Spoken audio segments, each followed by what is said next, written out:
Many men are very much afraid of being alone. The thought of being without a woman for the rest of their lives makes them break into a cold sweat.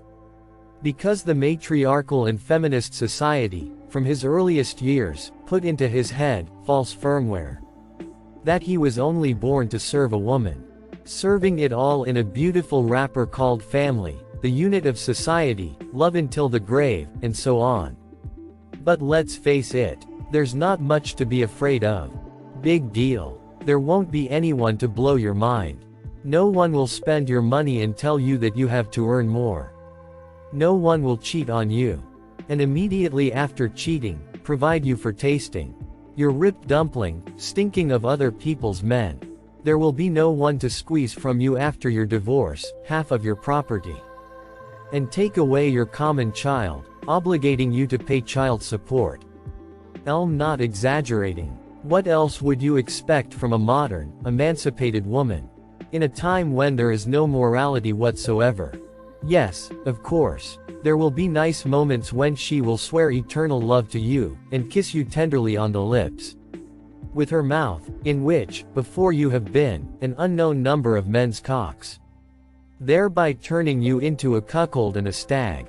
Will actively learn and practice new sexual positions with you.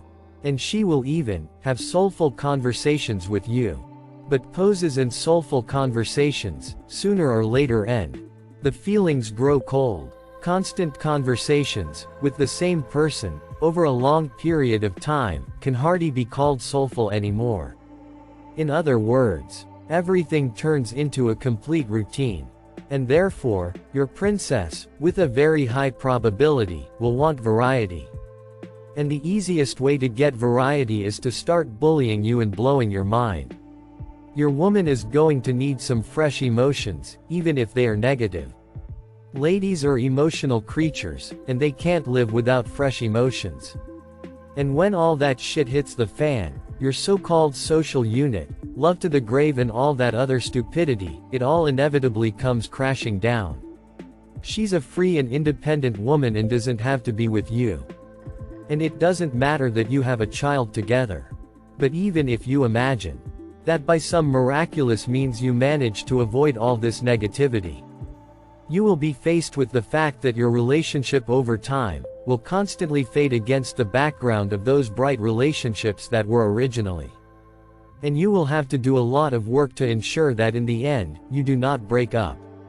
Relationships between two people are never easy. It takes a lot of time, creativity, and other equally important human resources to maintain a certain balance. Living alone is much easier than cohabiting with another person. You don't have to adjust and compromise. And to think about the fact that your princess may pass into other hands. And you don't have to turn into a spineless creature. So, living alone is not as scary as you paint in your head. And it's not something to be afraid of in our modern realities. A purely personal desire to live alone and for your own pleasure is not selfishness. It is just compensation for all the disenfranchisement in which a man was fortunate enough to be born. More and more men are becoming aware of their role in society. That by law they are sperm donors and alimony donors, from whom children can be taken away at any time. More and more men realize that, under the law, they are a temporary appendage and slave to improve a woman's quality of life.